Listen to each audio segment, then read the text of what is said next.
நாய்கள் வந்து நவகிரகங்கள்ல 4 கிரகங்களோட சம்மந்தப்பட்டது அப்படின்றத ஆல்ரெடி சொல்லியிருந்தேன். அதில் முக்கியமாக வந்து செவ்வாய் கிரகம். செவ்வாய் கிரகம்னா நம்மளுக்கு வந்து நிலபுலன்கள், ரியல் எஸ்டேட்டு, சொந்த வீடு வாங்குறது, நிறைய வாடகை வீடு கட்டுறது, இடம் வாங்குறது, இது எல்லாமே அந்த கிரகம் தான் கொடுப்பாங்க அப்படின்னு சொல்லியிருந்தேன். வட இந்திய மக்களும் வந்து இதை தான் நம்புகிறாங்க. நீங்கள் வந்து இந்த ஹிந்தி மார்வாடிஸ்லாம் இருப்பாங்க இல்லையா, அவங்களோட அந்த யூடியூப் வீடியோஸு இல்லை வந்து ஆஸ்ட்ராலஜிக்கல் வீடியோஸ்லாம் போய் பார்த்தீங்கன்னா அவங்களும் நாய்களை செவ்வாய் கிரகத்தோட தான் சொல்லி நிறைய வீடியோ, நாய்களுக்கு வந்து சாப்பாடு போட்டிங்கனாலும் சரி, நாய்களை எடுத்து வளர்த்திங்கனாலும் சரி, அந்த செவ்வாய் கிரகம் வலிமைப்படும் அப்படின்றத சொல்லியிருக்காங்க. எதனால செவ்வாய் கிரகம்னு நாய்களை சொல்கிறாங்கன்னா, வாரியர் ஸ்பிரிட், இந்த போர் வீரர்கள்லாம் இருப்பாங்க இல்லையா, அந்த போருக்கு போகிறவங்க, கத்தி சண்டை போடுறவங்க, இவங்களெல்லாம் வந்து செவ்வாய் கிரகம்னு சொல்லுவாங்க. வேகம், பயங்கர வேகமாக இருக்கிறது, ஒரு மொரட்டுத்தனம், இது எல்லாமே செவ்வாய். இந்த எல்லா குணங்களுமே நாய்களுக்கு இருக்குது. கடவுளில் பார்த்தீங்கன்னா முருகர் இருக்கார் இல்லையா, அவரும் செவ்வாய் கிரகத்தோட சம்மந்தப்பட்டவர். அவரும் போர் குணம், போர் தொழிலெலாம் செஞ்சவர், கையில் வேல் வச்சுருப்பார்.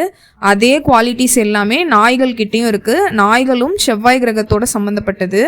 இப்போது செவ்வாய்க்குரிய ராசி, நட்சத்திரம், லக்னங்கள்னு இருக்குது. அவங்கெல்லாம் வந்து நாய்களுக்கு உணவளித்தாலும், எடுத்து வளர்த்தாலும், இல்லை எந்த ஹெல்ப்பு, ட்ரஸ்ட்டு, ப்ளூ கிராஸ் அந்த மாதிரிலாம் நீங்கள் போய் ஹெல்ப் பண்ணிங்கனாலும் சரி, உடனே வந்து இந்த லேண்டு சம்மந்தப்பட்ட விஷயத்துக்கான அறிகுறி எல்லாமே தெரிய ஆரம்பிக்கும். அவங்க யார் யார் எந்த ராசின்னு பார்த்தீங்கன்னா, மேஷ ராசி, விருச்சிக ராசி, மேஷ லக்னம், விருச்சிக லக்னம். நட்சத்திரங்களில் மிருகசீரிடம், சித்திரை, அவிட்டம், இது எல்லாமே செவ்வாயோட சம்மந்தப்பட்டது. உங்களுக்குலாம் வந்து மற்றவங்கள விட இன்னும் ஃபாஸ்ட்டாக வந்து ரிசல்ட் தெரியும். இப்போது நாய்களுக்கு உணவளித்து நிஜமாலுமே இடம் வாங்கின ஒருத்தவங்களை பற்றி சொல்ல போகிறேன். ரியல் லைஃப் இன்சிடெண்ட், அவங்க பகிர்ந்த தகவல். இவங்க வந்து ஹஸ்பண்ட், ஒய்ஃபு, ஒரே ஒரு பையன். இவங்களுக்கு வாடகை வீட்டிலே தான் சின்னதுலேருந்தே இருக்காங்க.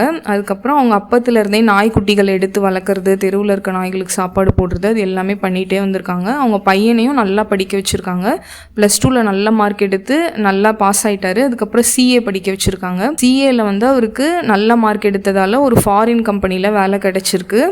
நல்ல சம்பளத்தில் வேலை. அது மட்டும் இல்லாமல் அங்கே போனதுக்கப்புறம் என்ன ஆயிருக்குன்னா, அவருக்கு நிறைய இந்த பொலிட்டீஷியன்ஸு, பிரபலமானவங்க, ரிச்சானவங்களோட கான்டாக்ட்ஸ்லாம் கிடச்சி அவங்களுக்கும் இந்த கணக்கு வழக்கு பார்க்குற வேலைலாம் அவருக்கு வந்திருக்கு. அது மூலமாக நிறைய சம்பாதிக்க ஆரம்பிச்சிருக்காரு.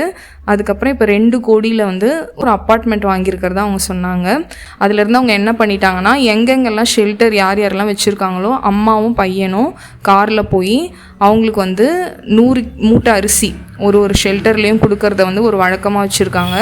அதுக்கப்புறம் எந்த டாக்ஸுக்கு ஹெல்ப்புன்னு கேட்டாலும் சரி, மெடிக்கல் உதவி கேட்டாலும் சரி, உடனே பண்ணுவாங்க. ஏன்னா அவங்களுக்கு தெரியுது நாய்களுக்கு நம்ம சாப்பாடு போட்டதால் தான் இடம், அப்பார்ட்மெண்ட்லாம் வாங்கியிருக்கோம் அப்படின்றது. அதுலேருந்து அவங்க அதை நல்லா பண்ண ஆரம்பிச்சிட்டாங்க, இன்னும் ஜாஸ்தியாக.